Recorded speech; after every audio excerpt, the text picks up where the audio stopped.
Hey guys, so Turtle Week is still going strong, and today I'm going to continue it by doing 2007's animated film TMNT, which is just the shortened version of Teenage Mutant Ninja Turtles. So let me preface this video again like I did the other ones. This film is in no way critically acclaimed. It's not like super popular. It's not like critics are going after it, giving it awards or anything like that. This is just purely based on my love for these guys, so let's get to it. So like I said, this is the animated version of the Ninja Turtles. This is the first time they've been on the big screen for 14 years.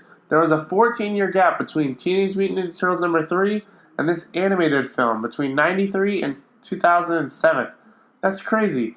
It's also the first time they were featured in an animated film as opposed to a live action. It's not only the first time, but probably the last time as well. So this film somewhat took a departure from the rest of the series, not only in style, but it followed a similar suit to TMNT 3, which I think was also sort of its downfall, because they did kind of like what Ninja Turtles 3 did, where they did sort of an original story or an original villain, as opposed to giving us something we were familiar with like Shredder or Krang. So again, like Ninja Turtles 3, I think they kind of shot themselves in the foot with this.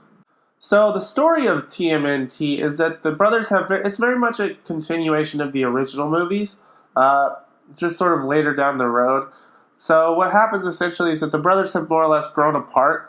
Michelangelo and Donatello have jobs, sort of like a side job. Donnie has like a tech job. Michelangelo goes out for like kids' birthday parties.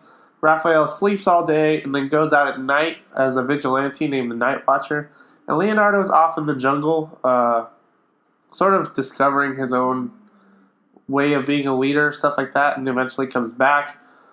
This is pretty much a continuation. They all come together. But the main villain of this story is actually a guy who's pretty much cursed to be forever young, who's trying to open up this portal that has all these monsters in it. It kind of explains it in the movie at the beginning, but you know, it's very much a different story from what we're used to as far as like Shredder, Krang, Bebop, and Rocksteady go. Anything mutation goes. So I feel like I said before, that's kind of where they shot themselves in the foot, or at least maybe they didn't quite have this full idea prepared yet, or maybe something got hung up in development where they just weren't sure what they wanted to go with, so they just ultimately decided to compromise and go with this.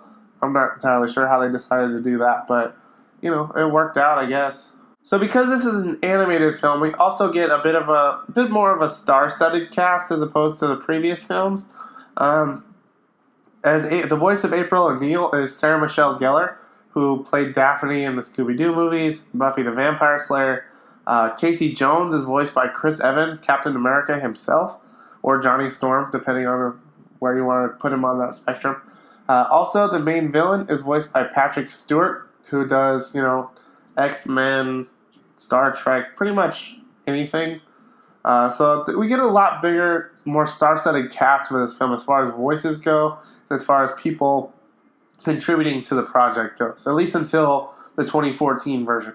So let's do some quick facts before we get to the grade of this film. So fun fact number 1 is that Michelangelo is actually voiced by a gentleman named Michael Kelly. And since Mikey is the shorter name of Michelangelo, this marks the very first time that a Ninja Turtle and the voice actor actually have the same name. Fun fact number 2, Leonardo, Raphael, and Donatello in this film all have brown eyes. Now Michelangelo has blue eyes. According to the film's director, this was done so that Michelangelo would seem more innocent, a lot more young, a lot more fun than the other 3. Fun fact number 3, until the 2014 series, the new series I'll be talking about soon, this was actually the biggest budget for a Ninja Turtles film. Fun fact number 4 is that this film also introduces Karai, who is the adopted daughter of the Shredder. Now again, we don't get to see the Shredder. When I first saw this film, I was like, oh, we're going to get to see the Shredder. That's such a surprise. But actually, we just kind of got Karai in the foot.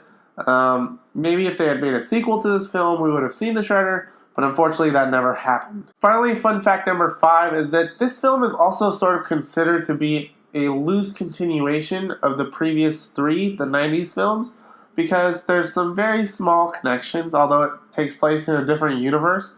There's, in the layer of the film, in the Turtles layer, there are several items seen from the previous films, such as the Time Scepter, Shredder's helmet, a foot mask, canister of ooze from Teenage Mutant Ninja Turtles number 2, and there's a bunch of little Easter eggs throughout the layer, which I think is really cool of the producers and the filmmakers to have done for this animated version, to sort of give a nod to the original 90s versions. Okay, finally it's time for the grade of TMNT. For this one, I think I'm going to have to give it the same grade that I gave to Teenage Mutant Ninja Turtles number 3 and give it a C. I think that the animation was definitely a plus. It allowed them to sort of do things with the Ninja Turtles that they had never really done before, but also it was a bit of a downfall because it feels like they were so focused on the animation and making it look cool. Like there's a scene where Leonardo fights Raphael in the rain that's super, super cool. It's amazing. It's beautiful. But I feel like the story just wasn't fully developed.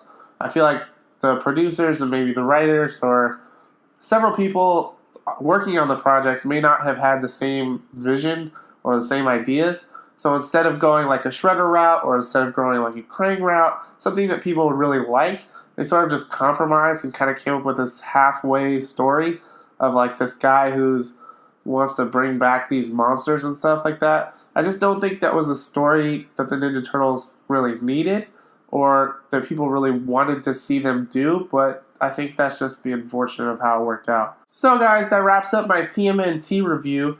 Be sure to stay tuned for tomorrow when I finish out Turtles Week, well, at least the actual week with 2014's reboot of Teenage Mutant Ninja Turtles.